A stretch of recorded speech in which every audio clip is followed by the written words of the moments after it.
If you've ever gone through a burst or a phase or an era where you were determined to hack the system, be the most organized mom out there, and it didn't last, nice to meet you. I've been there too. Actually, I've been there many times. And finally, I have just decided enough's enough. Productivity is not for me. Now, do I need to be productive? Absolutely, no doubt. My family and I thrive. Now, do I need to be productive? 100%. That is not even an option.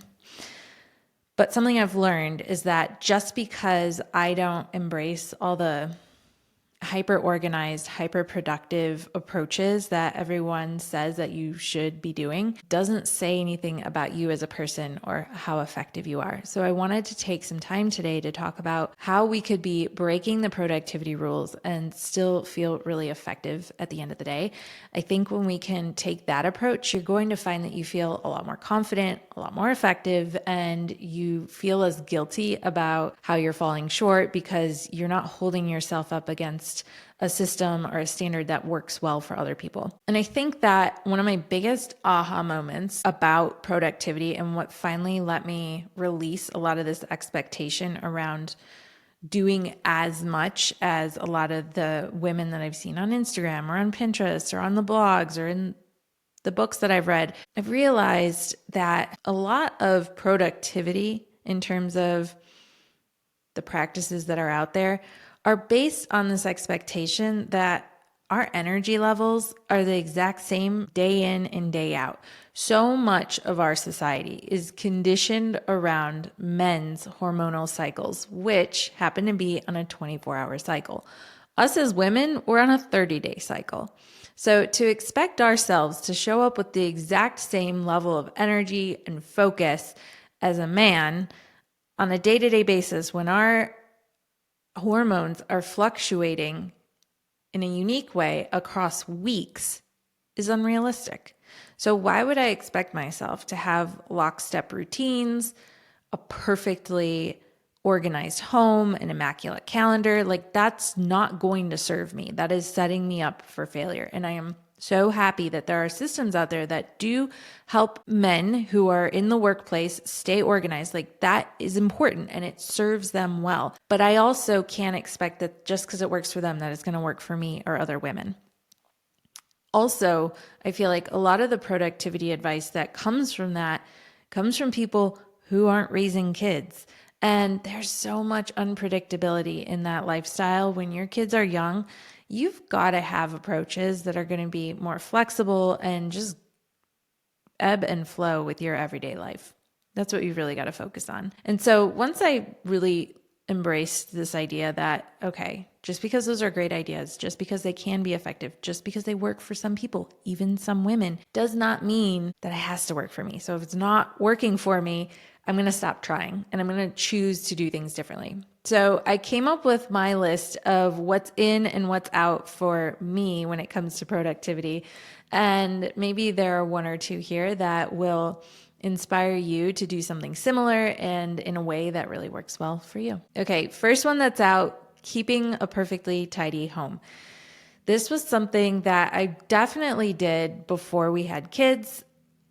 I had a lot of people that would be coming over to our home. We'd have a lot of guests, and especially on the weekends. And it was important that our home was more or less guest ready at any given moment. Like, people would just show up after work one day, like, you never knew. So that worked for that season of our lives. Now, not at all. And what I've learned for me, what's in, is to keep a home that's ready to be lived in. And what I mean by that is making sure that the areas or zones of our home where we're living and going through our daily routines, I want to make sure that those are the places that are more tidy, more organized, and maintained on a regular basis, because those are the areas of our home that support our everyday lives. So the kitchen's a perfect example of that.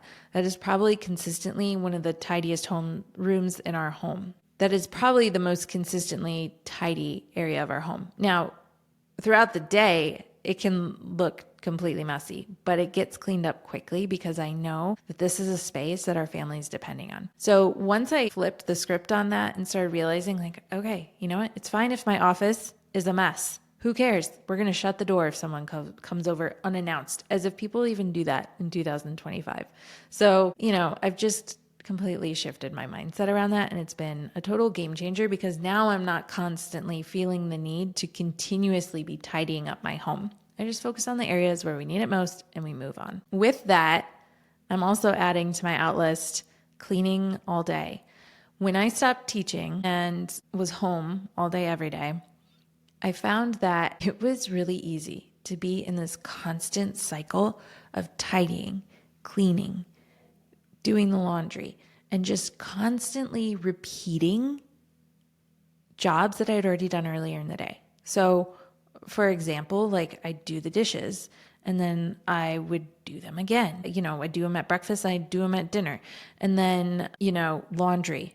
I feel like that is a bottomless pit. And I finally realized because the laundry is a bottomless pit, I don't need to keep doing it all day, every day. I'm literally never going to be done doing laundry. So why try to kill myself getting to that point?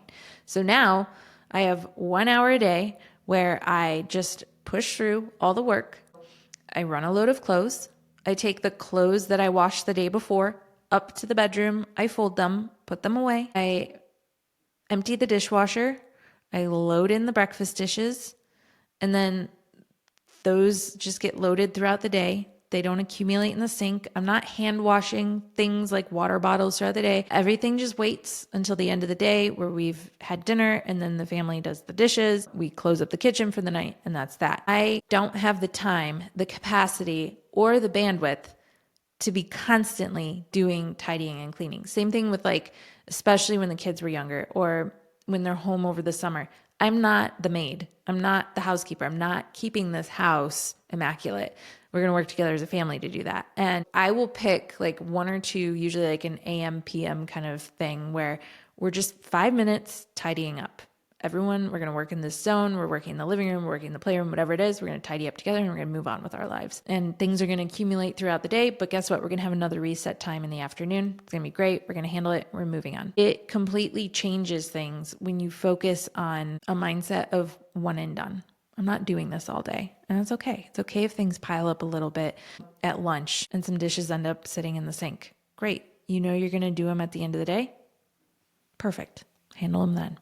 Because all that starting and stopping and extra time that you're putting towards those tasks adds up. And it is what causes you to feel that kind of sense of depletion. So delegate the right time to do those things and let them go the rest of the day. Another thing that's out, I am so done doing it all myself. And I know that's easier said than done, but I'm slowly but surely making progress toward creating this more team mindset in my family. For years, it's been me. For years, I have more or less handled everything for my family. And that is not to say, especially for Jason, that is not discrediting everything he does to contribute to our household. He does. But when I'm talking about day in, day out maintenance of our home to keep those areas tidy, organized, clean, that does not and should not all fall to me, but the majority, the lion's share of it has. And so I feel like, especially as the kids are at 8 and 10 years old now, that we're definitely at a point where there needs to be more accountability for a team mindset in our household. And it's something I wish I had started earlier. I feel like when the kids are younger, and so I don't want to even discredit my own efforts. When the kids were younger, it was a lot more about helping mom. How can we make this fun? How can we do these things together? And it still very much is that. A lot of what my kids are working on now is working alongside me. So I'll set out what the task is and we're going to do it together. My kids are not really at a point yet where they're going to do it independently. So it's really kind of like the body hack you hear, it's really kind of like the hack you hear for people who have ADHD, the body doubling, right? It's easier for them to get a task done when they're doing it alongside someone else. And so that's where we're at with my kids right now, is a lot of body doubling. And sometimes I've just been like, you know what? I don't have it in me right now. It's just easier for me to do it myself. And I'm sure you can relate to that. But I am making more of a concerted effort right now to say, okay, Let's body double. Let's do this together. Even though I know you are capable of doing this independently, how can we do this alongside one another so that you're at least getting in the habit and the job's becoming familiar to you and you understand what needs to get done and you're really building that familiarity with the task so that I can gradually release that responsibility over to all of you. And I think that when I say that doing it all myself is out, what I'm trying to say is that I'm giving myself the reminder that I need to trust that my family can do this alongside me. There's definitely been an element of knowing it's easier for me to just do it myself. I know what needs to get done. I can do it faster. I don't have to beg and plead, and it's not going to turn into a power struggle, right? So I'm done causing that to myself. It is not because my family is unwilling. If it were the standard in our household that this is how we operate, things would be very different, right? So a lot of the times it's just a matter of setting the expectations, supporting those expectations and seeing it through. And I think it's okay to know when we don't have the capacity to do that. And I'm just at a point right now for me where I'm like, all right, I have the capacity to start nurturing my kids more in this area. I think that's what I'm trying to get at. And then I've really already kind of touched on this, but I am done being hyper organized. Yeah, it's beautiful. It's gorgeous. I've KonMari'd my house. I've seen the home edit. I know how great my house could look, but it's not one of my values. It doesn't matter that much to me. Once I realized that there are certain pockets of my home where, yeah, I want to be more strategically organized and I can focus some of my effort on that consistently, that's been where the big payoff is. So my kitchen's a perfect example of that. Even my kitchen's not hyper organized, but I maintain that better than, say, my closet. I don't need to be hyper organized to live my everyday life. If I can be mindful about how I'm living and consider what is it that I need to be supported by my environment, and I hone in on those areas, it does make a huge difference. Like, you better believe my mudroom gets tidied up daily, but it's not hyper organized. There are hats and shoes on the same shelf. The kids have their socks mixed in each other's bins. Like, it's a bit of a mess, but it's organized enough that everyone knows, like, hey, I need socks. Where am I going to go? I'm going to go to the mudroom closet and I'm going to go get the socks there. I just think that embracing good enough is an important aspect of home organization, especially when your life's so busy, because you can put a lot of time and effort into hyper organizing your home. But where I find that it falls apart is the maintenance of it. And so unless you know that you're the type of personality that is going to maintain that, or you have the capacity to maintain it and the desire to maintain it, because that's something that really matters to you personally, then I feel like it's not worth the effort to even start off from a place of being hyper organized in the first place. Instead, just really key in on, all right, where are the areas of our home where we do benefit from more organization? If I organize those, do I have the capacity to maintain it on a regular basis? Just set the expectation there. That's all I'm trying to say. Because when you look back at everything that's out on my list, you've got keeping a perfectly tidy home, cleaning all day, doing it all yourself, while keeping it hyper organized. No, thank you. It's not possible. But this is what we're told piece by piece throughout our lives, that these are the expectations and these are what you should be able to do. And it's not that hard, really. So keep it together. It's absurd. It's so ridiculous. So instead, feel free to ditch all the productivity rules. Focus instead on maintaining a home that's ready to be lived in. Embrace the mantra, one and done. Enlist your family to start being a part of the team that helps keep your household ready to be lived in. And be okay with organizing your home to the extent that works and supports your everyday life. Don't worry about it being immaculate and gorgeous and color coordinated, because if you're not going to be able to maintain it, it's not going to be worth the time and energy to even start from that place of being hyper organized. I really hope that this has been the permission slip that you needed to let go of the high expectations. I'm sure there are some that I said that you were like, yeah, no, I'm not doing that. And I am so proud of you for already being bold enough to have ditched those a long time ago or never even started with them in the first place.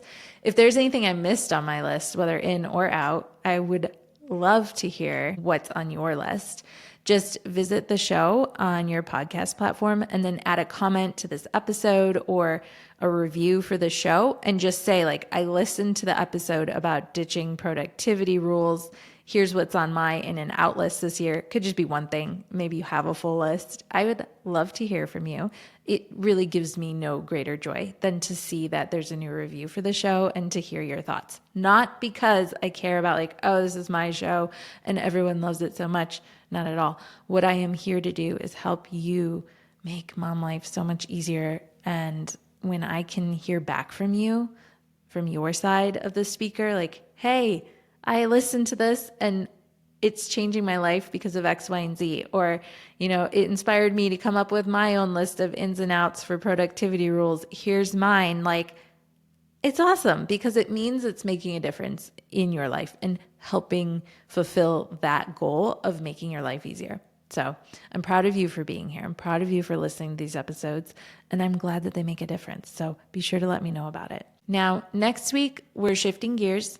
We're going to talk about the different rituals that you can just build into your everyday life that allow for you to feel more present and a whole lot calmer in your life as a busy mom. I feel like that's something that just completely gets lost in motherhood. And so I feel like the coziness of winter is the perfect time to bring that back and to have that space and the luxury of being able to build that into our everyday lives when life typically does slow down a little bit more during, the winter months. So we're going to be talking all about what does that look like on a really sustainable level. And so make sure if you haven't already subscribed to the show that you hit the follow button so that you get that episode right in your library as soon as it's out.